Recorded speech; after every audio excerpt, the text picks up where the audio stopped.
Don't worry, Woody. We're gonna save you. Huh. Whatever it takes. この檻は私のものです。手下攻撃。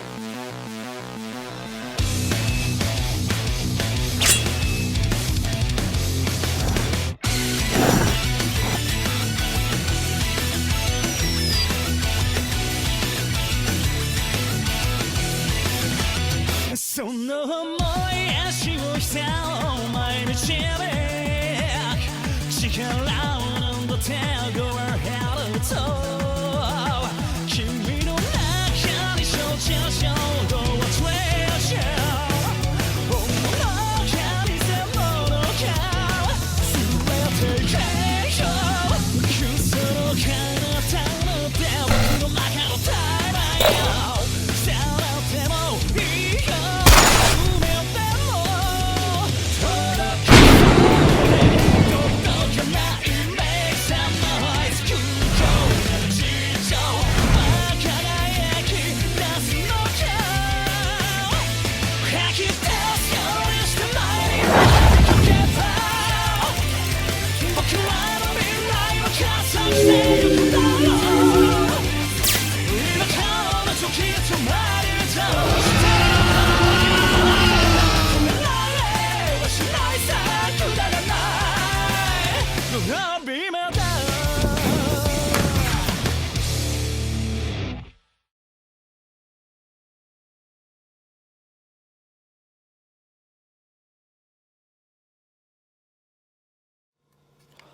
Hello everybody, I'm Christian with MVTV, and I'm here with some international students, and I'm going to be asking them some questions. So, first off, for the people that don't know, what are your guys' names? I'm Antonio. I'm Esther. And I'm Julia. Yes, very nice to meet you guys. So, first off, where are you guys from? I'm from Brazil. I'm Italian. And I'm from Spain. Wow, so all over the place. So, how is life here, like, different from your home country? Well, everything is really different. School is really different, and how like people interact with each other is also different. And for example, the food is also really big difference. I have to say that everything is bigger. Everything is bigger, I swear. For example, like cars are huge here, and the fact that you have to drive everywhere, that's a big difference. Yeah. Another thing that it's way bigger is the food portion.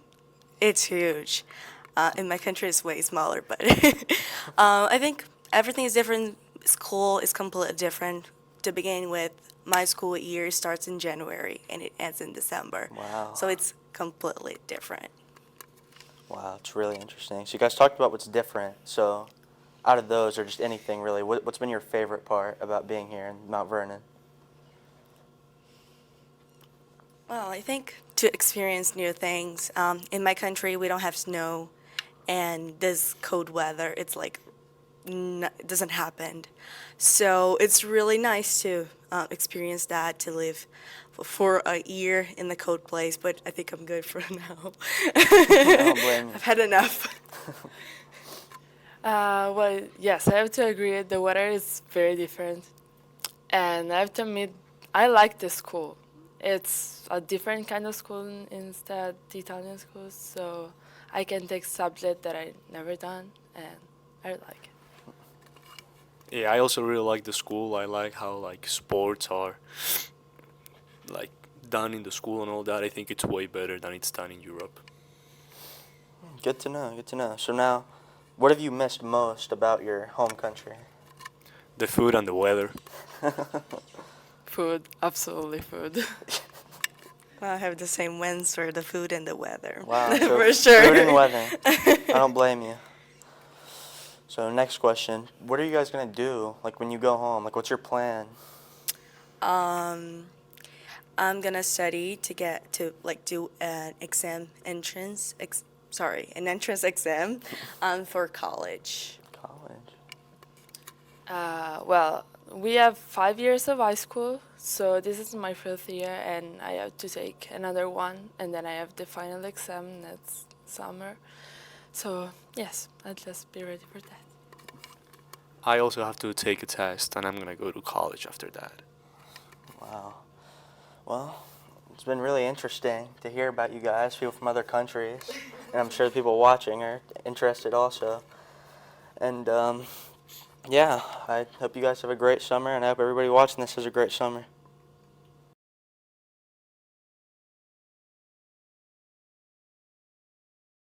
Hello everyone, and in this week of history, Michael is going to give you a quick rundown of the boiler explosion of Chesapeake in Ohio number 3020. Thanks, Sam. So on May 12, 1948, Chesapeake and Ohio number 3020, a Chesapeake and Ohio T1 class steam locomotive, was taking a large freight train westbound on the Chesapeake and Ohio main line. 3020's crew consisted of 3 individuals: the engineer, the fireman, and the front brakeman. It should have been like any other run on the main line. However, unfortunately, little did the crew know what was about to happen. As 3020 neared Chillicothe, Ohio, the train started ascending at grade just a few miles to the east of the city. In order to get extra power out of the locomotive, the crew reportedly used a technique where they intentionally let the water level in the boiler run low in order to create more steam pressure in the boiler, which would give the locomotive more power. However, this technique is quite dangerous, as if the water level in the boiler gets too low, then the crown sheet inside the boiler will become dry and turn red hot. When more water is added to the boiler and comes into contact with that red hot crown sheet, it will instantly turn into flash steam, which will set off a chain reaction in the boiler, which will cause the boiler pressure to rapidly increase to dangerous levels, eventually causing a boiler explosion. In 3020's case, unfortunately, this is exactly what happened. As the train passed through some fields, disaster struck.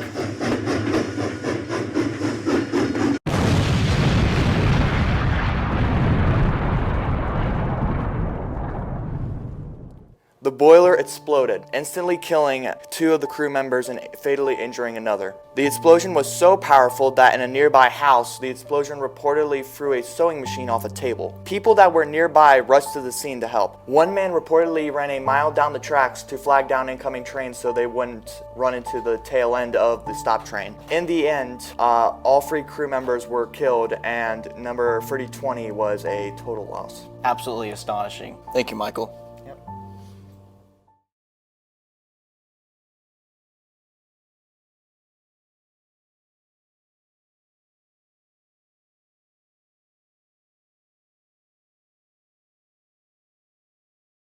This is an armadillo, the only mammal in the world that has protective plates around their body.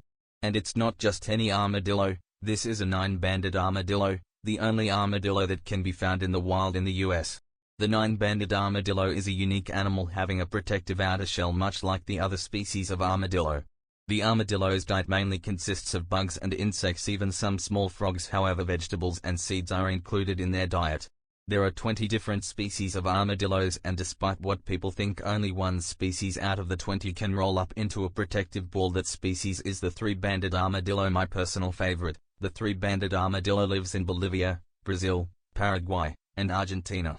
The smallest species of armadillos is the pink fairy armadillo. It's also, in my opinion, the funniest looking armadillo species. Just look at it. The pink armadillo is only about 6 inches long. On the other hand, the biggest species of armadillo that lives up to its name is the giant armadillo. The giant armadillo can grow to be 3 to 5 feet and can weigh up to 65 pounds. That's a big armadillo. Another cool and unique species of armadillo is the screaming hairy armadillo. These kind of armadillo make a loud scream-like vocalization to deter possible predators. Yeah, tell us all about it.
Hello, my name is James, and this is my video production final. Right now, I am showing off at number 5 my butterfly knife that I got in Pigeon Forge. It's a pretty cool knife. It flips, it jives, it does what you need it to do. Mostly for tricks. It's not really the best knife other than for tricks. So, yeah.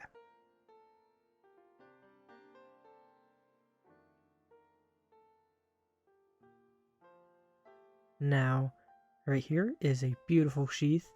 It has some gold buttons on the back with a, for your, so you can put it on your pocket, and then some nice little textures right there that is mostly plastic. Open that bad boy up, and what do we got? We got a beautiful bone handle with floral, and as you can see, that blade is Damascus. Believe it or not, it is Damascus. Absolutely beautiful. And the floral on that handle is just absolutely beautiful. Now let's open this up real quick. And like I said, it's a Damascus blade. Yep, definitely Damascus. Yep, oh man, and those beautiful ripples down the blade itself and onto the handle. Now, I'm not sure what kind of bone that is, but it's definitely bone. Alright, let's put it back.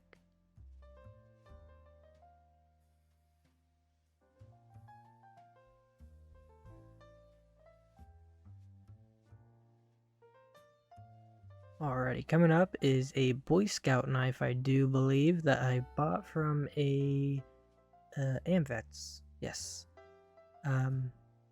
Beautiful, cute little knife. As you can see, it's been worn out a tiny bit, but does what it needs to do. It cuts things. So yeah, a beautiful knife from Amvets that I bought. Boy Scouts knife. Stainless steel. Not bad, not bad. Love that curvature. Just beautiful blade and handle. Not sure what the wood is. Probably like oak, I imagine. I'm sure I could find it online, but I'm not going to.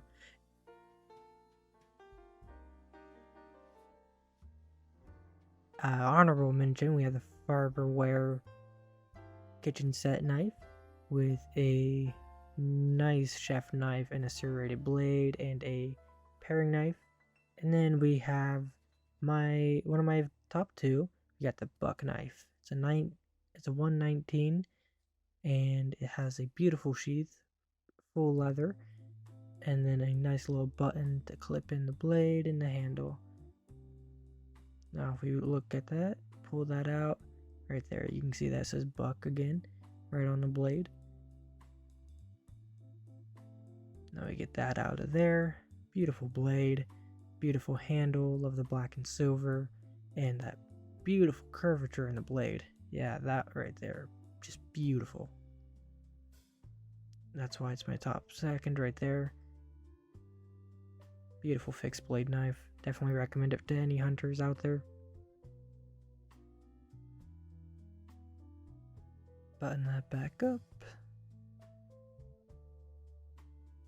And at number 1 here, with a beautiful leather sheath, with a few little designs on near the blade there, we have the camel bone and probably oak wood, with a little gem on the blade or handle there.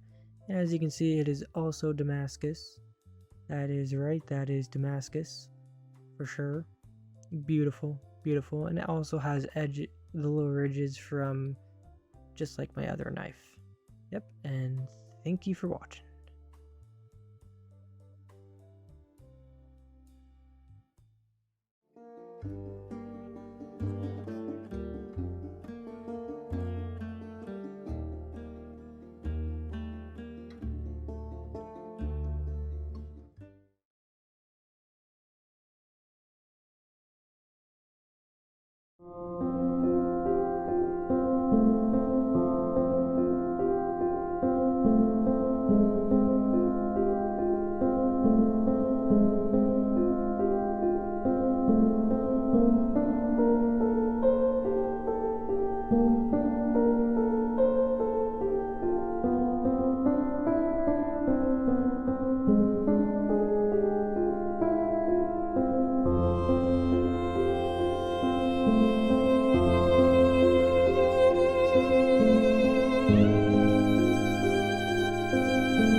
How to protect yourself from a stalker.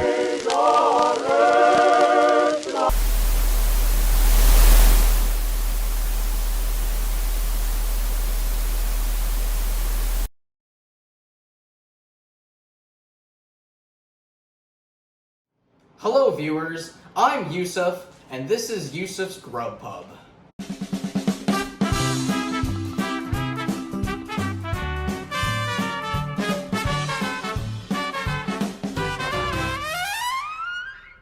Come with me on a journey to the Middle East with this kufta kebab recipe. Though I'm someone with the inability to cook, I'd still like to at least try to make an effort to show everyone how spectacular Middle Eastern food can be. In this show, I will try and fail to perform simple cooking techniques, like cutting fresh parsley for instance, or putting a bit of meat on a stick. Don't get impatient with me, however, because the result will be superb. So, the first step to creating this Mediterranean recipe is to chop up your onion very finely. As you can see, I've never done anything like this before. This is rather incompetent, so let's get to the parsley.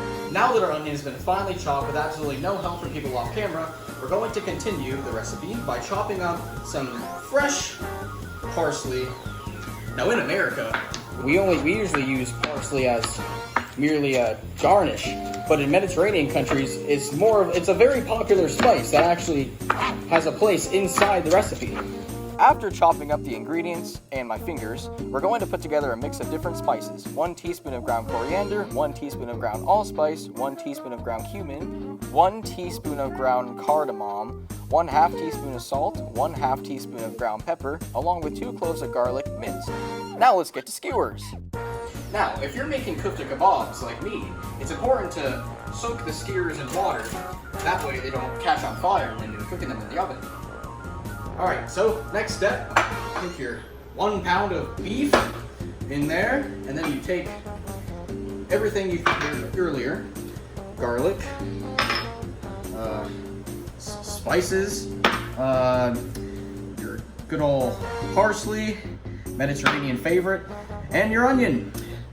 So, little tip from Rachel Ray, take your hand like that, mix it like that, and that way you don't overwork your meat. Rachel Ray would be angry with me. After mixing all the ingredients together, it's time to assemble the kufta kebabs. But first, we must spray the tray. Get your skewers, which are now soggy, and you're gonna want to take about golf ball size chunk out of the mixture you've made here.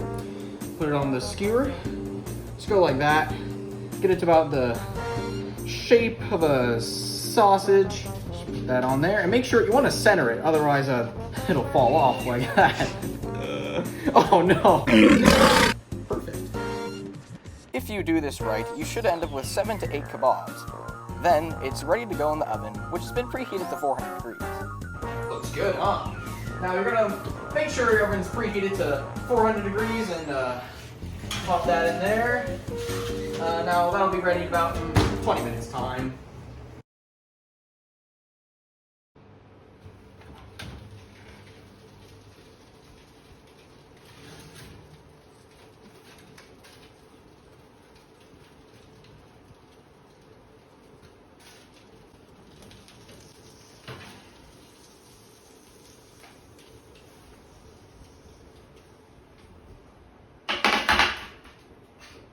there we have it. Kufta kebabs. Looks wonderful, right? And not like anything else. After removing the skewers, you're going to want to take your kufta, put it on the plate, just like that. Well, that one's falling apart a little bit, but that's all right. Now, normally, you'd serve this with your favorite turmeric rice that everyone knows and loves in Mediterranean countries. It goes very well with our kufta. Now, you're going to want to take your yogurt sauce that we prepared earlier. Watch my video on how to make that. Very simple recipe. You want to drizzle that over. And yeah, kufta. Now, usually in these cooking shows, they taste test the food. So let me just go ahead and dig in here.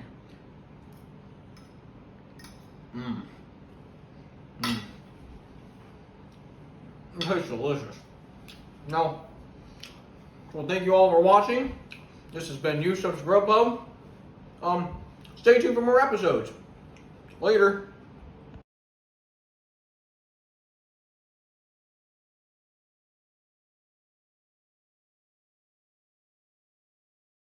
That was funny. Yeah. Hey, what are you still doing here, old man? I'm gonna mess you up. Oh.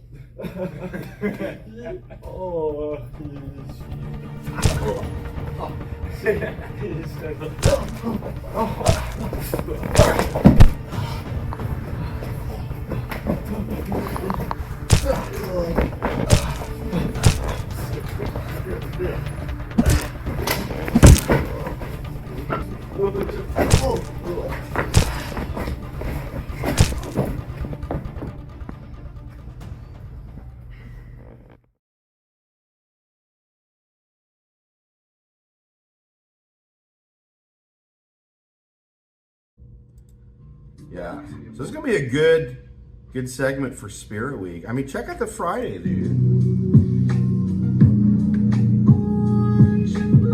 Make a little sample. It's fire. One bag. You know what? We should make a full version of this. Someday. How about today? It's a good idea. Let's do it. Let's go do it. Let's do it. Orange and the black are back to attack. We're jackets, you know that we thrive. We're alive in the hive. Packing spirit of the school is a tool that we use. We're gonna win, you're gonna lose as we stack opponents under our shoes. 430 50 in the heart of the city. We pity any who would tread in the house of the great and gritty. Spirit buses rolling, Instagram as we scrolling for news of greatness being made. Other players sit and sleep in our shade.